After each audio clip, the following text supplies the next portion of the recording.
দর্শক, বেগম খালেদা জিয়ার চিকিৎসার সবশেষ তথ্য জানতে আমরা যুক্ত হচ্ছি লন্ডন প্রতিনিধি মোহাম্মদ আব্দুল হান্নানের সাথে।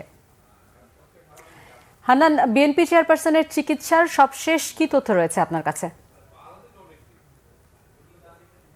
ধন্যবাদ সিফাত। আপনি যেমনটি একটু আগে শুনলেন যে লন্ডন স্থানীয় সময় 3টার দিকে বেগম জিয়ার ব্যক্তিগত চিকিৎসক ডাক্তার জাহিদ হোসেন সাংবাদিকদের ব্রিফিং করেছেন। তিনি বলেছেন বেগম জিয়া 8 তারিখ যখন বাংলাদেশ থেকে যেই অবস্থায় এসেছিলেন, মানে শারীরিক অবস্থায় এসেছিলেন, তার থেকে অনেকটা স্থিতিশীল, মানে ভালোর দিকে। এবং তিনি আশা প্রকাশ করেছেন কয়েকদিনের মধ্যে ওনার সম্পূর্ণ চিকিৎসা শুরু হবে এবং ভালো একটি খবর দিতে পারবেন, সেটি তিনি বলেছেন।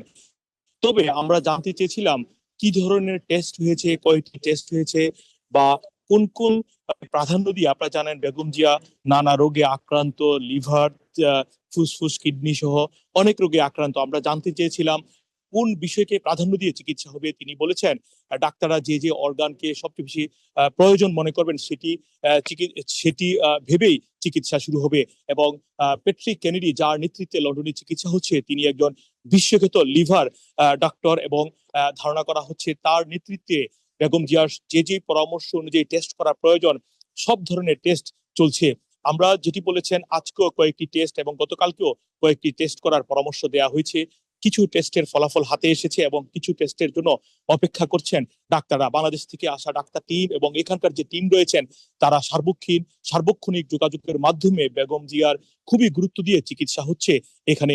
পাশাপাশি আপনাদেরকে বলে রাখতে চাই, চিকিৎসার পাশাপাশি তিনি মানসিক ভাবে খুবই উৎফুল্ল রয়েছেন। কিছুক্ষণ আগে ঠিক ডাক্তারের ব্রিফিং এর পরপরই তারেক রহমান, তিনি সস্ত্রীক ডাক্তার জুবাইদা রহমানকে নিয়ে হাসপাতালে প্রবেশ করেছেন। ঠিক এভাবেই মায়ের সেবা যত্ন করে যাচ্ছেন বেঁচে থাকা একমাত্র ছেলে তারেক রহমান এবং তার স্ত্রী ডক্টর জুবাইদা রহমান সহ পরিবারের অন্যান্য সদস্যরা।